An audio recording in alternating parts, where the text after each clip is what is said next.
Hello relatives, got a new story for you today. Also, I don't reach out for readings.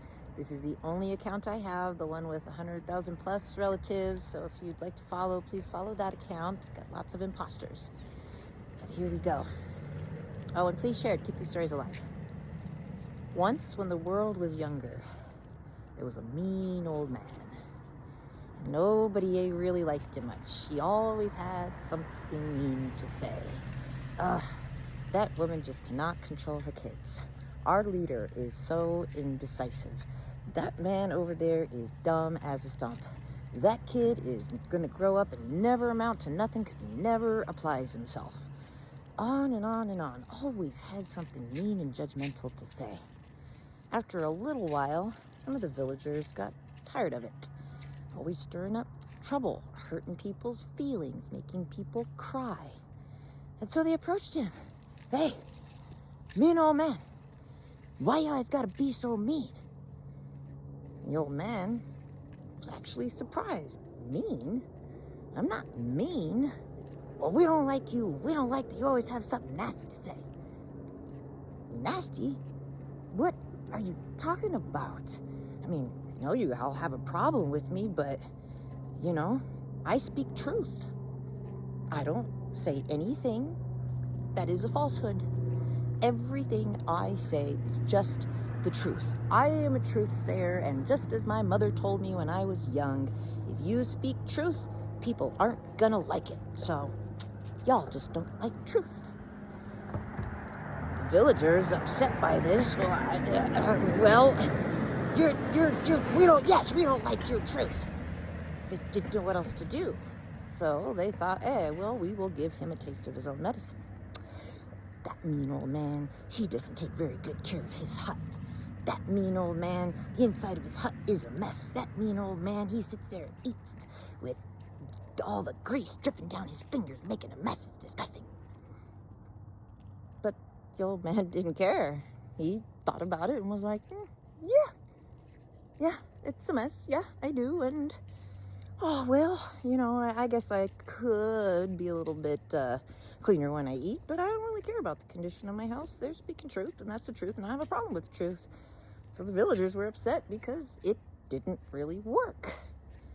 And so this went on for a while, until an old medicine woman came through the village, and she stayed for a few weeks helping some of the sick. And she noticed the goings-on, and she noticed the conflict that it created. She also noticed that, yes, actually, the old man was indeed telling the truth. All he did was tell the truth, but she noticed something that everyone else seemed to have missed. So she went to go speak to the old man after supper one night, and she said, "Hey, sir, I noticed that there's some conflict here with you and the villagers. Aren't you lonely?" "Yes, I am lonely, but this is who I am. I will not speak falsehoods. I will speak truth, and I will only speak truth." And the medicine woman looked at him and said, "Sir, I applaud you for this. There's only one thing missing." "Ooh, what's that?"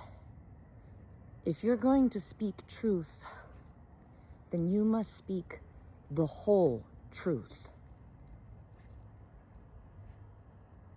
"The whole truth?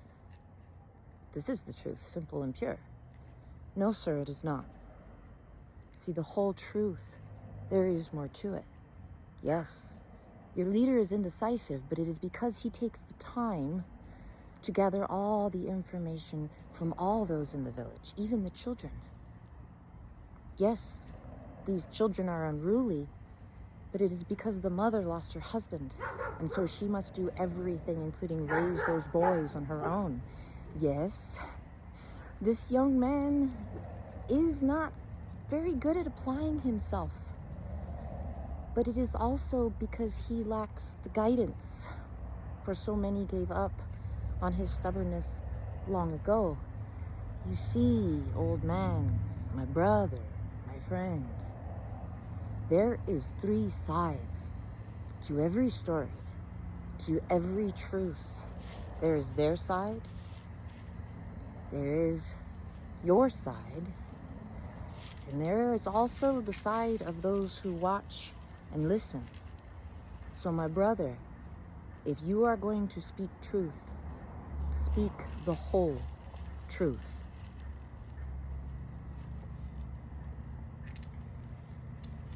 I think we're really missing this in this current system of things we're living in. See, it is very easy to stand up and say, I want to speak my truth.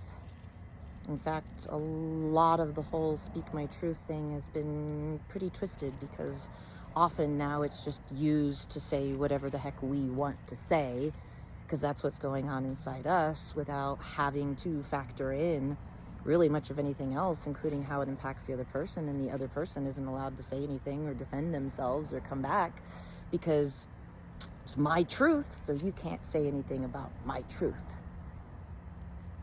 But the truth can be very relative, whether we like it or not, because we can have 5 people go through the same event, and they're going to come out with 5 different traumas, 5 different stories, 5 different hurts, 5 different perspectives, 5 different interpretations.